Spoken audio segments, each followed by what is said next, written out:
अभी कुंभ के मेले में क्या कहा गया? कुंभ के मेले में यह कहा गया है कि कोई शायद मुसलमान नहीं आना चाहिए। अरे भाई आप कीजिए, और मुसलमानों को व्हाट इज नीड जाने की क्या जरूरत है। लेकिन पहली बात तो मुसलमान तो जाता भी नहीं है, मुसलमान कोई जरूरत नहीं। कोई लड़का वड़का चला जाए तो अलग मसला है, वरना मुसलमान कोई मेला समझकर, कोई त्योहार समझकर ना तो दिवाली में जाता है, ना होली में जाता है, ना कुंभ के मेले में जाता है। आपने इतने से करोड़, कई सौ करोड़ रुपए खर्च करके पता है वहां पर आयोजन किया गया, पानी में चले जाएंगे। अगर उतने से करोड़ रुपए खर्च करके उत्तर प्रदेश के बेरोजगार नौजवानों को रोजी रोटी देते, नौकरी दे देते, तो उनकी तरक्की, उनकी जिंदगी बदल जाती।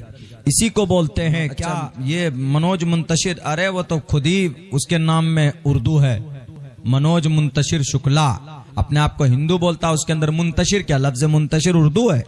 उसको कहिए कि इस्लाम से इतनी नफरत है तो जो मुंतशिर लफ्ज है उर्दू निकालो, ना निकाल देगा तो वो उसका नाम ही आधा रह जाएगा। इसीलिए जो लोग उर्दू से दुश्मनी करते हैं उन सब के नाम में उर्दू है। इस्लाम से जो दुश्मनी करते हैं उनके हर किसी के नाम में इस्लाम का कोई ना कोई वो पाया जाता है। अमित शाह साहब है, अमित हिंदी लफ्ज है, शाह कौन सा लफ्ज है? शाह तो उर्दू लफ्ज है। अमित शाह साहब जो गृह मंत्री हमारे देश के, उनको कहिए कि अगर आपको उर्दू से नफरत है तो आपके नाम से शाह हटा दीजिए तो सिर्फ अमित भाई रह जाएगा। अमित भाई बेबाल वाले, उससे पुकारना होगा। जो हरकतें वो करने लगे हैं, मेरे भाइयों, हमें किसी से कोई लेना देना नहीं। हम मुसलमान हैं। पहली फुर्सत में हमारा रिश्ता, हमारा अमल, हमारा यकीन अल्लाह तबारक व तआला की जात पर, जब आपका यकीन मजबूत होगा ना तो इंशाअल्लाह अल्लाह की मदद जरूर आएगी। सूरह बुरूज जानते? सूरह अम्मा यतसालून 30वें पारे में, वस्समाइ ज़ातिल बुरूज वल यौमिल मऊद व शाहिदिन व मशहूद क़ुतिल अस्हाबुल उख़्दूद अन्नारि ज़ातिल वक़ूद। इसमें एक बच्चा था, बहुत छोटा। हमारे नौजवान कहेंगे क्या अच्छा मौलाना जो बड़े लोग हैं वही अपने यकीन को मजबूत कर ले। नहीं, एक बच्चे का वाक़या बताता हूँ। ये पूरी सूरत उसी बच्चे के लिए नाजिल हुई है, सुन लीजिएगा गौर से। पूरी सूरत क्या हुआ था? अल्लाह के नबी के पैदा होने से 70 साल पहले, पैदा होने से 70 साल पहले एक बड़ा जालिम बादशाह था। उस बादशाह को आजकल तो कौन होता है, सीएम को मशवरा देने के लिए उनका चीफ सेक्रेटरी होता है। आपके ममता दीदी का भी चीफ सेक्रेटरी है, बिहार के अंदर में नीतीश जी का भी है, जिसको हमेशा पलटने का मशवरा देता रहता है।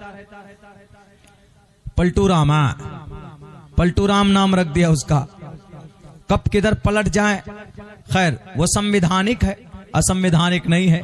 राजधर्म में तो यही होता है, राजनीति में यही होता है। राजनीति में कब क्या हो जाए पता नहीं चलेगा। राजनीति एक ऐसी चीज है कि उसमें अगर बाप बेटा भी कहे ना, बाप बेटे को कहे कि बेटा तुम्हारे लिए ये चीज कंफर्म है, जब तक हाथ में ना आ जाए तो बेटे को भी यकीन नहीं करना चाहिए। राजनीति एक ऐसी चीज। चलते चलते एक मंत्री था, कौन, शाहनवाज आलम साहब, बिहार में। ये नीतीश जी जब पलटे नहीं थे तो ये मंत्री थे किसी विभाग में बिहार में।